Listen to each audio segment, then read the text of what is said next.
Hola, hoy vamos a meternos de lleno en uno de los hallazgos de laboratorio más frecuentes en la práctica médica, la anemia.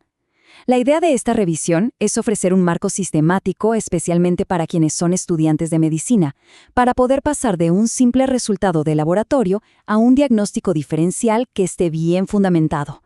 Muy bien, vamos directo al grano. Este es un escenario que se repite una y otra vez. Llega un hemograma completo y la hemoglobina está baja. Esto no es el final del camino, sino el verdadero punto de partida. La gran pregunta es, ¿y ahora qué? ¿Cuál es el siguiente paso? Bueno, el objetivo de hoy es transformar esa duda en un plan de acción súper claro. Así es como lo vamos a desglosar. Primero, vamos a entender qué significa la anemia más allá del número. Luego, la dividiremos en sus dos grandes vertientes, si hay un problema de producción o uno de destrucción. Usaremos la deficiencia de hierro y la hemólisis como nuestros ejemplos clave, y, al final, vamos a unir todo en un enfoque práctico para el día a día en la clínica. Empecemos por lo más básico. ¿Qué significa realmente tener anemia desde una perspectiva clínica? A ver, en términos formales, la anemia es una definición estadística. Significa estar por debajo del intervalo de referencia del 95%. Y esto es clave, porque implica que un 2.5% de la población sana va a ser clasificada como anémica por pura definición. Y al revés, alguien podría tener una hemoglobina en el rango normal, que en realidad es mucho más baja que su propio valor basal, y esa persona también sufre las consecuencias. Y claro, no estamos hablando solo de números. Esos valores de laboratorio se traducen en síntomas muy reales para el paciente.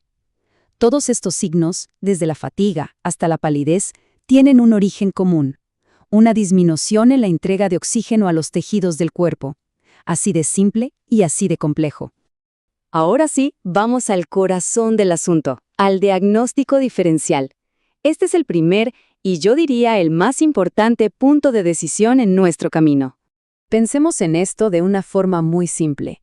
Casi, pero casi, todas las causas de anemia caben en uno de estos dos grandes grupos. O sea, la fábrica, que es la médula ósea, no está produciendo suficientes glóbulos rojos, o es que los glóbulos rojos se están perdiendo o destruyendo más rápido de lo que se pueden reponer. Contestar esta pregunta es la clave para reducir drásticamente el universo de posibilidades. Vamos a explorar esa primera categoría, la de la producción alterada, y nos vamos a centrar en la causa más común a nivel mundial, la deficiencia de hierro. Este es un ejemplo fundamental que cualquier estudiante de medicina tiene que dominar a la perfección. Para tener una idea de la escala, aquí va un dato que sorprende. El cuerpo necesita alrededor de 20 miligramos de hierro cada día.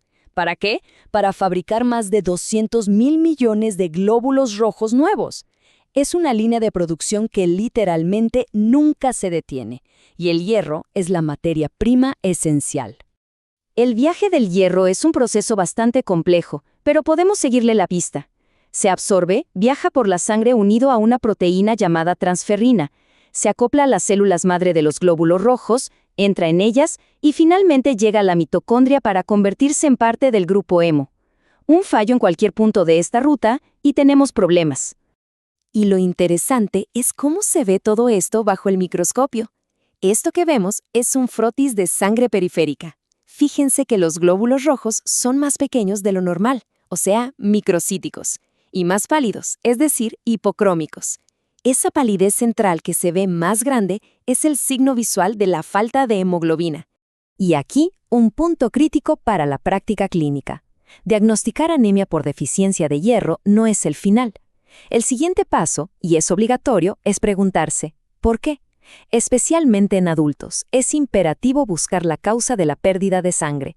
Podría ser el primer signo de una malignidad oculta, sobre todo en el tracto gastrointestinal.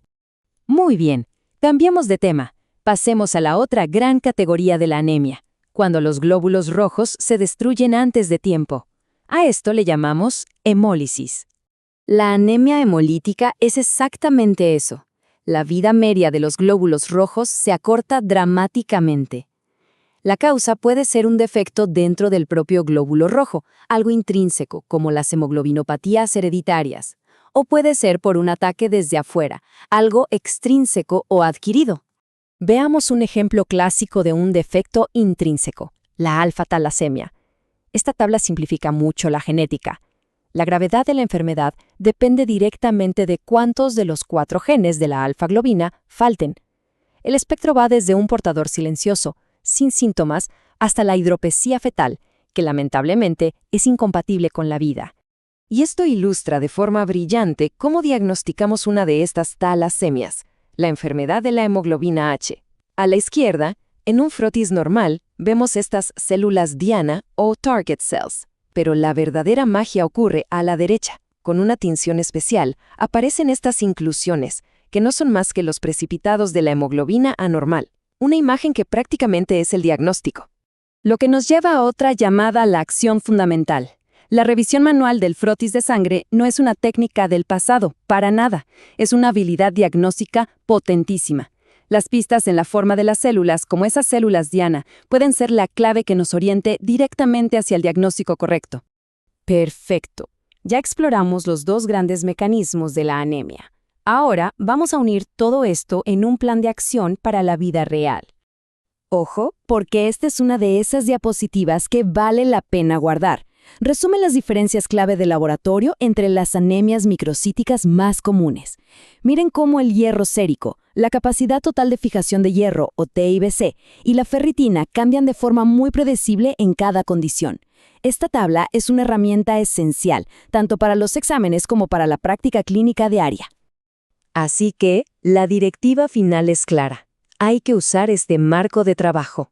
Cuando se enfrenten a una anemia, el primer paso es ver el volumen corpuscular medio, o VCM, para clasificarla. Si es microcítica, se usa la tabla anterior para guiar las siguientes pruebas de laboratorio que hay que solicitar. Es un enfoque lógico, ordenado y, sobre todo, eficiente. Y para cerrar, una idea que es importante que nos quede grabada. Es fundamental recordar que la anemia nunca es el diagnóstico final. Es una señal, un indicador de que algo más está pasando. La verdadera tarea del clínico no es solo encontrar la anemia, sino descubrir y entender la historia que esa anemia nos está contando.